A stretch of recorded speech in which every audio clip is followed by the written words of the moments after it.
Barefoot Cavalry, barefootcavalry.com. The whole damn world believes in dynamite. Posted September 11, 2018 by YoJack454. Twitter may have cut its own throat recently. Alex Jones has been banned on Twitter, quite possibly with the intervention of some as yet unseen investors. Jones could create a new social media platform. It cannot be said whether or not this would be a good or bad thing at this time. Laura Loomer, interrupting Shakespeare in the Park or a congressional hearing, does not truly have juxtaposition with Alex Jones. It's apples and oranges. Jones appears to be a modern-day Drew Pearson or Jack Anderson. Laura Loomer acts like a leftist. The danger with Loomer is that she may encourage some newly rooted conservatives into thinking cause and effect, employing left-wing tactics of disruption. Good for the goose as well as the gander? If we are truly to have a reset under the Liberty Tree in America, it should not start with shouting. This message is directed at the people who actually own the government, not a member of a minority, not a member of the majority, not any member of separate groups that Americans have been conformed to. This message is aimed at Americans. So be it that modern-day American patriots line up under the banner of the right. Call a spade a spade. The right should remain quiet and reserved, under no illusion that if push comes to shove, half-stepping is not the order of the day. In other words, there should only be one loudmouth in the lead-up to a fight. Disrupting congressional hearings is more akin to Muslims in prayer clogging the streets of New York City. Islam and the left are one. If it were not so, I would not have told you.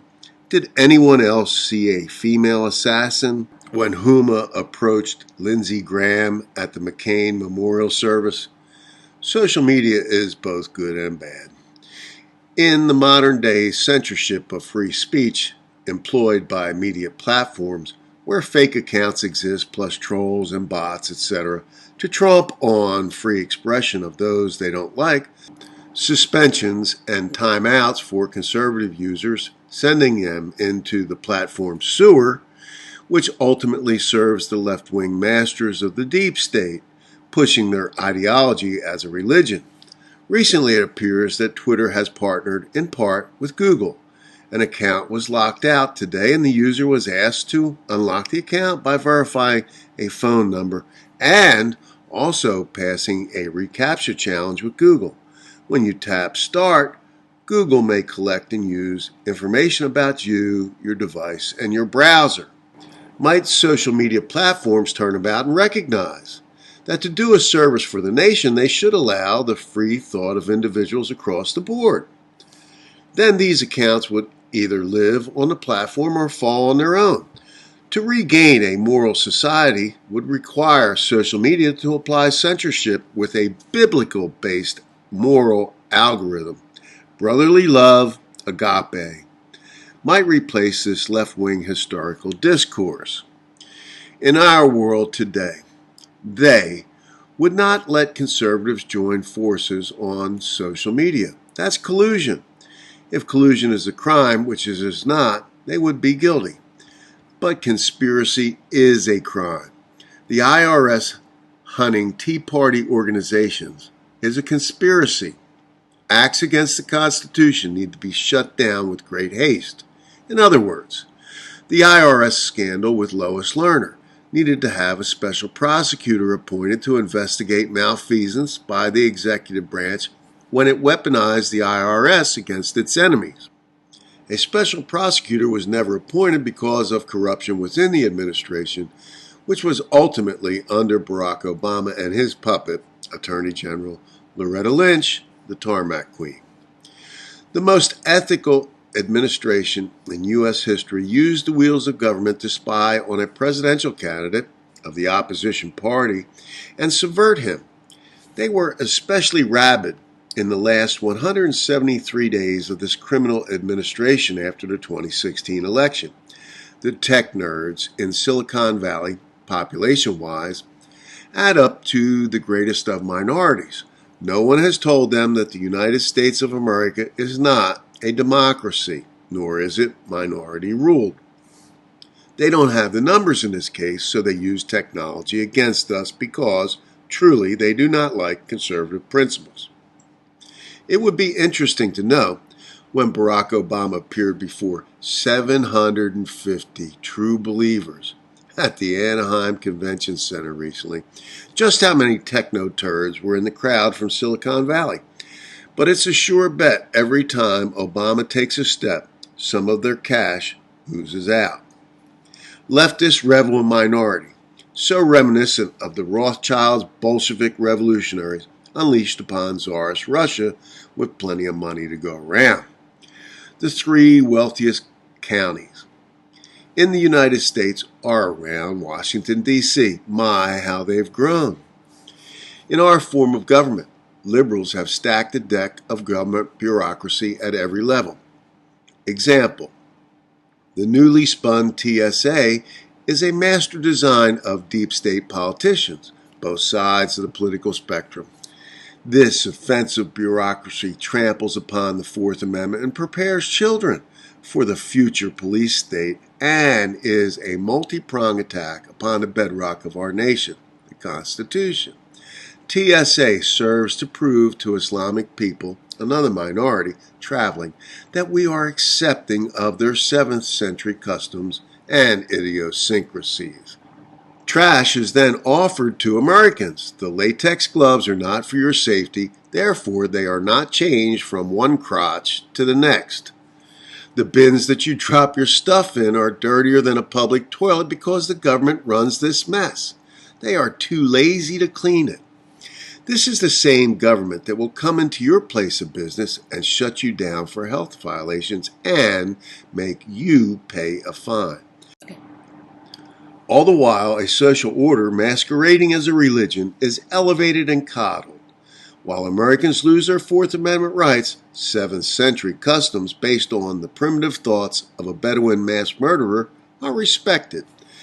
But truly, America can thank God that a judge let expire the agreement between the RNC and the DNC, whereas the RNC could not sue the DNC for voter fraud because of shenanigans of Republicans in New Jersey originating in 1981, which can only be described as a Roger Stone-type operation.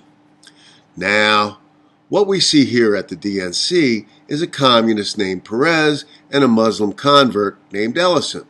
If one can think back to the voter intimidation in Philadelphia during the 2008 election and then the new Attorney General Eric Holder dismissing the case, you will see the sowing of what would have been the new America culminating under Hillary Clinton. Yes, Bernie was a socialist, but he wasn't with the in crowd. For some, it is hard to envision the deep state as having members of both parties within it. In fact, some of those involved in representing us in Washington, D.C. may not really grasp this construct. They are oblivious to the fact that the same people running the other side are at the same time their very own master. Could it be what we are seeing are the two wings of the McCain-Feingold party? The judiciary has been fertile ground for left-wing zealots. Not to say the Supreme Court, which is actually the judicial branch of the federal government under the Constitution. The problem in America is that we have allowed inferior courts to rise up to challenge a co-equal branch of government. Inferior courts are addressed under Article 3 of the Constitution. They are a creation of a separate branch of the government. In other words, a judge within the framework of the Constitution could be appointed for a trial, be paid compensation, and then go back to doing whatever he was doing before the trial. Just imagine if the executive branch got tired of the legislative branch and sent the FBI into congressional offices to seize their paperwork and put a stop to what they were doing. That would be the closest example of an inferior court judge putting the brakes on an executive order by the President of the United States.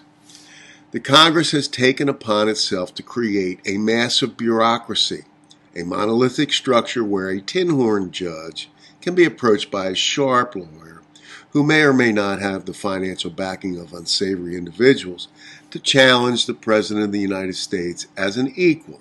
This is not the intent of the Constitution when it allowed Congress to appoint from time to time. Can you imagine how much money might be saved by housing prisoners in a central location where the judge walked into the facility and banged his gavel in one spot? What we have is bloat, a system of perpetual pensions saddled on the American taxpayer, a system used to procure reliable voting blocks and to effectively make justice so exceedingly slow that it may at times fall through the cracks. If prime city property wasn't loaded with U.S. courthouses, maybe federal cases could be heard in convention centers around the country. Of course, there's always plenty of seating there. Could the American people pry themselves away from their devices? They could effectively keep an eye on the judge because power is ultimately from the people, not the judge. 3 bodyguards. That's it, Judge. That's the limit. In this way, the judge would be closer to the people from whom he derives his power. The law enforcement arm of the executive branch is the Department of Justice and the alphabet organizations which are under its control. Earlier in U.S. history, we had need for alphabet organizations. The president had a cabinet, so most of these earliest organizations were known as bureaus. This is the furniture of our government that were supposed to be functioning under the Justice Department. During the Teapot Dome scandal, the former head of one of these alphabet organizations was William J. Burns, a former Secret Service agent who had formed a detective agency in 1909. Burns, a Baltimore, Maryland native, was to become the second director of the Bureau of Investigation in 1921. Burns still ran the day-to-day operations at his detective agency while at BOI. His predecessor, William J. Flynn, had changed the title from Chief of the Bureau of Investigation to Director of the Bureau of Investigation, and so this deep state tool had a run from 1908 to 1935 before becoming the Federal Bureau of Investigation. Burns was eventually replaced at BOI by none other than J. Edgar Hoover, the third director of the Bureau of Investigation. Prior to the BOI, Justice Department would borrow United States Secret Service personnel for investigations. Attorney General Charles Joseph Bonaparte created the BOI. The position did not face a Senate confirmation. Burns had made his name in the period which can be described as an orchard of anarchy. The orchard had trees which produced fruit, and when the fruit dropped, isolated violent acts were perpetuated against the whole of America. This sold a lot of newspapers. As America became immersed in newsprint, it is not hard to imagine a conspiracy. A modern definition for it, regime change. If you could, imagine the United States with the largest economy in the world being viewed in foreign quarters as a banana republic to be picked. Assassinations and bombings swept the newsprint landscape of America. There were so many newspapers that in hard times it doubled as insulation in the walls. Political runners for elite masters were but one puppet in the Punch and Judy presentation. Another puppet was the Socialist Union organizers who helped yet another puppet, academia, and the people were led by the media. Burns had been called in by the city of Los Angeles. Union activist social organizers had bombed the LA Times newspaper building and planted other devices around the city. Burns was hired to run down the individuals responsible and by doing so became an instant celebrity. Hollywood kicked in with the 1914 silent film The $5 Million Counterfeiting Plot, in which Burns played himself, William J. Burns. Burns was eventually hired by President Harding.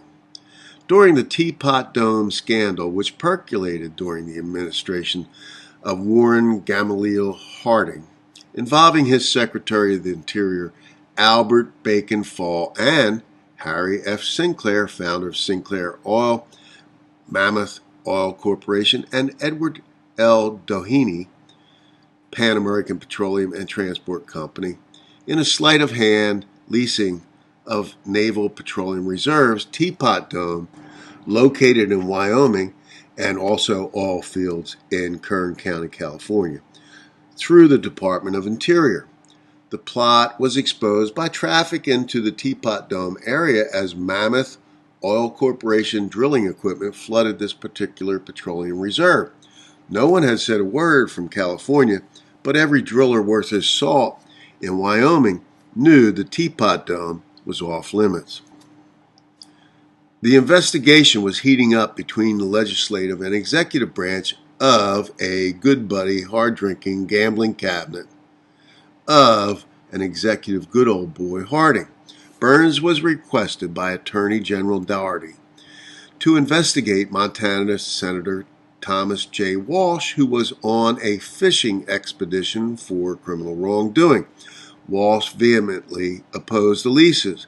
Now Burns was also caught up in what was known as the Dougherty-Burns scandal, which also included agents of the Bureau of Investigation who were intimidating newspaper editors across the nation to influence public opinion.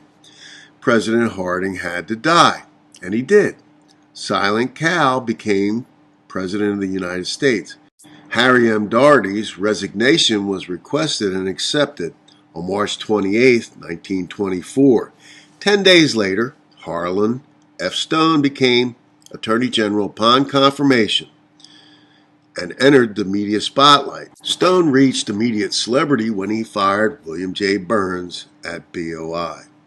Stone and Coolidge were friends since their days at Amherst. Coolidge was later to appoint Stone as Associate Justice of the Supreme Court, known as the Taft Court. Taft, the son of one of the founders of Skull and Bones at Yale, was also the only U.S. president to serve as a Supreme Court Justice and Chief Justice. Stone was to also become Chief Justice at appointment by Franklin Delano Roosevelt. FDR, another leftist who sought to weaken or strengthen the Supreme Court, anything but what was intended in the Constitution. Coolidge appointed two special prosecutors, one Republican and one Democrat, to handle the fallout from Harding's Teapot Dome scandal. Smells deep state from here. It is interesting that there were two special prosecutors appointed by Coolidge. The only authority to appoint a special prosecutor is with the president and his attorney general. The president is elected by the people in a direct election and then confirmed through the Electoral College. The president then brings his pick for attorney general to the Senate for confirmation. This is how the attorney general becomes empowered to appoint a special prosecutor. He must be confirmed in the Senate, which is supposed to represent the interest of the 50 states. The Senate has been corrupted in as far as the 17th Amendment removed appointment of U.S. senators by the state houses under the Constitution of the state or commonwealth. In 1913, the 17th Amendment was ramrodded through Congress so that senators would stand popular elections for 6-year terms, making it essentially impossible for states to recall a sitting senator.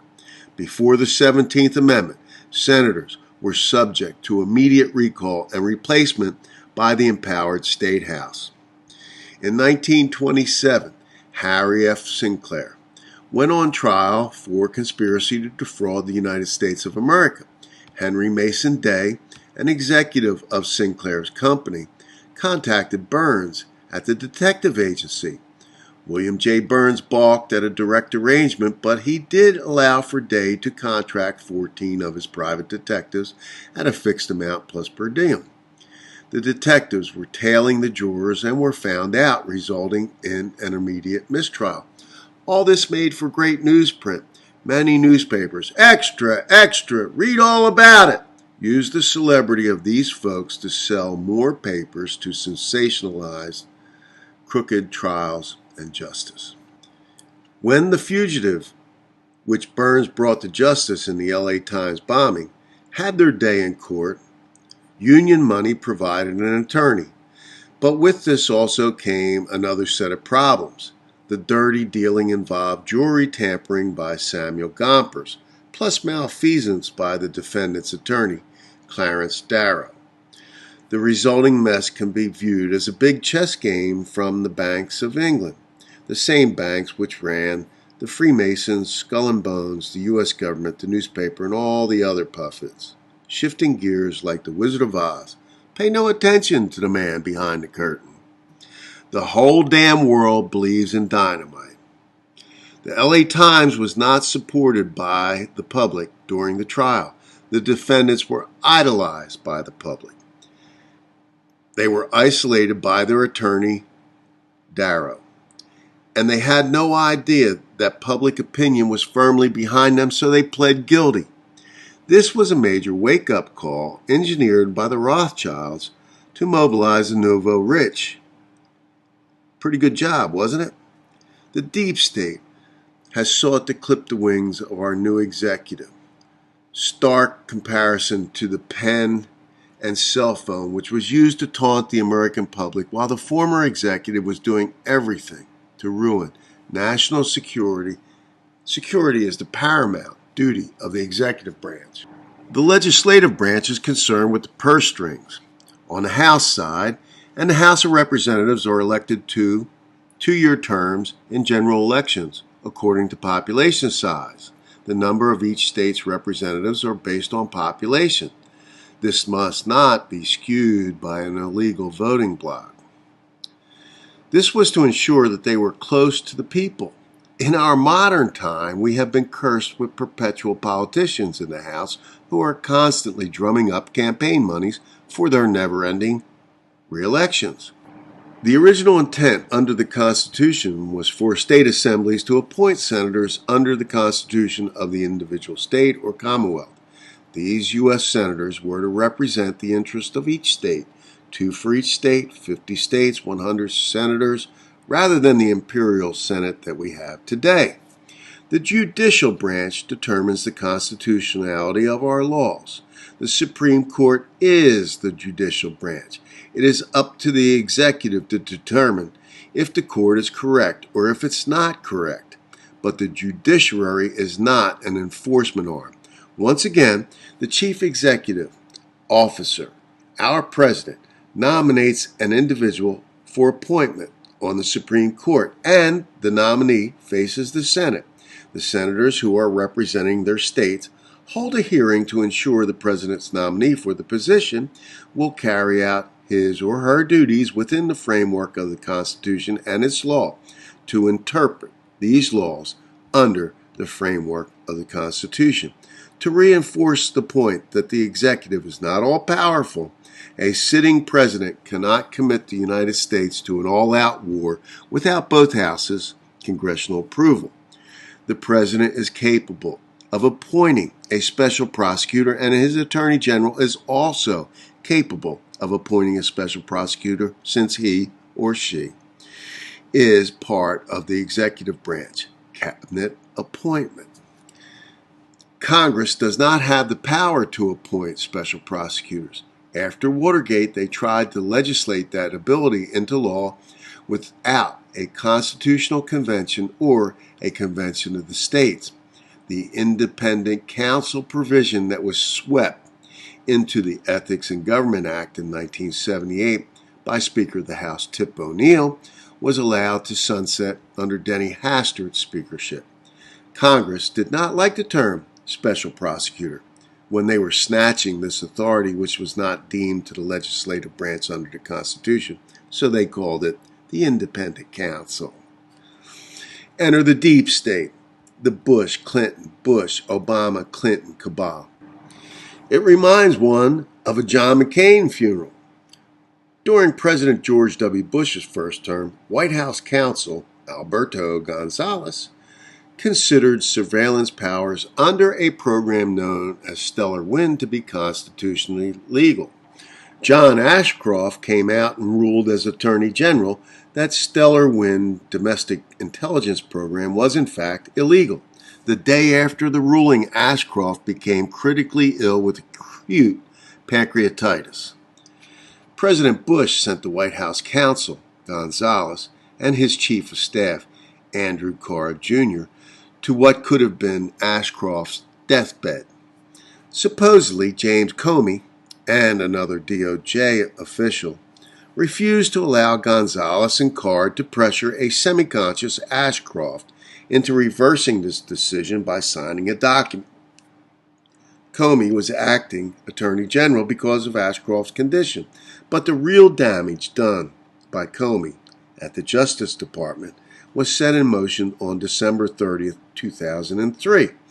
The Attorney General of the United States, upon whom the Senate had confirmed constitutional duties as the chief law enforcement officer for the executive, was pressured from former Senate colleagues and the media and from those within the Justice Department to recuse himself in a bogus bimbo eruption known as the Valerie Plame affair. The Valerie Plame affair resulted in Comey illegally appointing a special prosecutor. Comey did not have the power to appoint a special prosecutor because he was never confirmed by the Senate.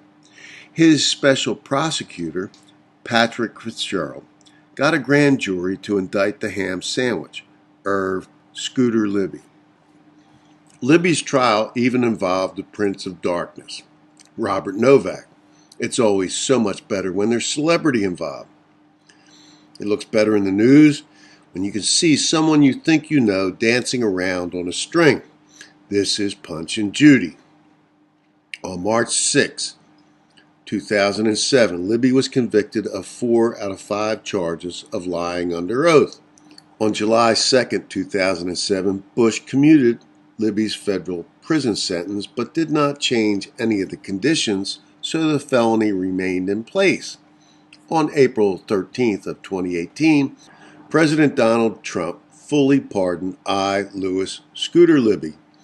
All of this, except for Trump's pardon, was a charade of the deep state. There is no reason for an attorney general to recuse himself from his duties. He has been approved by the Senate, and his character is sterling at that point. The president appointed him, and he was confirmed by the Senate. A deep state politician like James Comey or Rod Rosenstein have not been approved by the Senate, have no power to appoint a special prosecutor because they were not approved by the Senate. The Attorney General has no duty to recuse himself. Either he functions in his position or he tenders a resignation. The Attorney General has a duty to fulfill the President's agenda or resign. Otherwise, the executive branch would be watered down. The line of succession from, say, an emergency, the Attorney General falls to the Deputy Attorney General, but he does not have the full powers of the Attorney General until he is confirmed Attorney General by the Senate. This is a line of succession from an abdication of duty on the part of the Attorney General. Unable to serve the executive branch, the Attorney General is a member of the President's cabinet. Does not, with the wave of a wand or a handful of pixie dust, elevate a political appointee. Jeff Sessions is not his own honcho. There are many instances of government run amok, the overstepping of bounds, the constant clawing for power, which only serves the deep state. A political appointee cannot appoint a special prosecutor, and a federal judge sitting in an inferior court cannot issue a court injunction against the agenda of the President of the United States. The President of the United States today, Donald J. Trump, has shown that America has been lulled into thinking government is working hard. We now see by Trump's success that government is hardly working. We have many constitutional scholars throughout America, and yet we are still plagued by the worldwide cabal which seeks regime change in America once again.